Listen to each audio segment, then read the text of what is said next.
Hey guys, it's Petunia Gal, and we are back in another Planet Zoo 2 weekly recap. And I wanted to start off with this picture of probably one of the most excited parts of this week's news, which is the Shoebill. And so we're going to check out the spotlight video here, and then we'll go over the Zoopedia Reveals and some of the other news that we got over the week. Let's do it.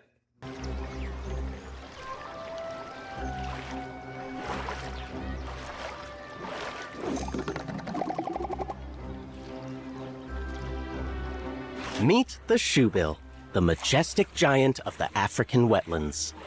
This remarkable bird looks like it stepped straight out of the age of the dinosaurs. Despite its piercing stare, the Shoebill is known for its calm, almost statuesque stillness.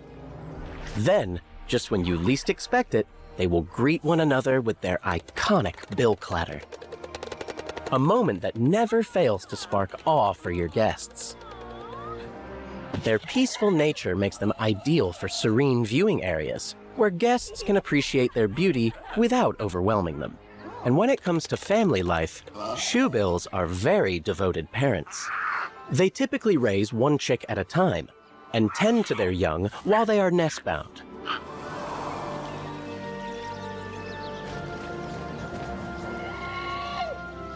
Out in the wild, Shoebills inhabit the vast wetlands, where marshy swamps and slow-moving waters create the perfect environment. Their captivating presence makes them one of the most memorable birds to watch in a wildlife reserve. So here we've got the beginning, and it just looks so awesome. And the movement on the water just looks so cool. And that shot of the Shoebill, oh my goodness. They look super detailed and awesome. So now we have a bit more of a look at them walking through the water, which, again, the water movement is awesome. And this little stance here, I don't know, I've never seen a Shoebill in real life, but that looks kind of weird. So here we have them just standing, and you can see how still they are most of the time. And then they come up and do their sound here, which I have never heard a Shoebill before. That it sounds super cool to me. And we have this super cute animation of him playing with the little upside down flower pot. That is cool. And I love the way these look, the mesh and everything. And then we have the nest here and a super fast animation of the mating, I'm guessing. And this is so cute. This little baby, it is absolutely adorable. I love it. And then we have the feeding animation, which I'm not sure if they're going to add food there later or not, but this looks awesome, just how vast this is. And again, the water movement, I can't get enough. And this little bathing animation is so cute. I love it. And I'm going to say the same things over and over. I love it. It's amazing. It's awesome. It's just, yeah, it is. Okay, I can't get enough. So that is the animal spotlight they had for this week. It's super awesome. So now we'll get to the Zoopedia reveals. So here we have the animal reveal for the week, which was spotted hyena. And I got this. I was pretty proud of myself. Let me know down in the comments if you got that, because that'd be super cool to know. Here's the Eurasian lynx, which looks awesome as always. All the animals look awesome, right? Here is the great hornbill, which we've seen in videos, but now we get to see close up and looks awesome. I love it. Here we have the white-tailed sea eagle, which again is an awesome looking bird, and I can't wait to play with it. And here we have the western diamondback rattlesnake, which is an exhibit animal, which we still haven't seen anything about, and I really can't wait to see something about those. But it looks super awesome. And here we have the yellowtang, which is the only fish we got announced this week. But we've seen this in some videos, and it looks super cool. And here we have the latest article, Creature Feature Aviaries. So we'll go down here and start reading. And again, let me know if you guys want to see this as more of a read through or just a skim or whatever, I will do that. But for now, we'll go ahead and read through this. Hey yo, zookeepers! Welcome back to another creature feature. This week we'll be talking aviaries and the tools that will be at your disposal to create stunning homes for Planet Zoo 2's new flying birds. What makes an aviary an aviary? The roof. Aviaries in Planet Zoo 2 make use of the same habitat construction tools as our terrestrial animals, with one key difference. They require a roof to keep both your guests and your birds safe. So we see the picture of the roof here with the window to show you all the tools that we can use. I'm super excited to get into that because that is definitely something that's going to be pretty brand new, other than seeing it through all of these news things. Our goal for aviary roofs was simple. They needed to be quick and familiar. To create a simple habitat in the original Planet Zoo and Planet Zoo 2, all you need to do is build a contained loop of barriers and add a staff gate. Adding a roof in the original Planet Zoo, on the other hand, was an altogether more complex undertaking, requiring time spent editing scenery, terrain, and barriers to get the desired effect. I don't think I ever really built a roof on a habitat because I was just too, I guess you'd say, overwhelmed to do that. I didn't ever try. So I'm really excited to try to put roofs on here. Now that roofs are a requirement for some of our species, it was important for us to make them as accessible as possible, so absolutely anyone can build them without a significant time investment. In Planet Zoo 2, to build a roof for a habitat, all you need to do is select a habitat, select Add Roof, and hey, presto, you have a roof. Awesome. That sounds super cool. And I love this picture. This secretary bird just looks awesome. With one click, roofs automatically generate from nearby barrier posts to form a cover over the entire habitat, resulting in a habitat with a flat roof spanning over it. But of course, if you want to customize your aviary, you can. Pillars can be placed anywhere within the habitat, and the roof will adjust its shape to connect and reflect their placement. Pillar height and rotation can be adjusted as well, as can the material and convexity of the roof itself. In the same way, you can customize your habitat's barriers, which sounds super cool. These simple tools provide lots of flexibility so you can really let your creativity soar and create amazing shapes, from tent-like structures to classically domed aviaries.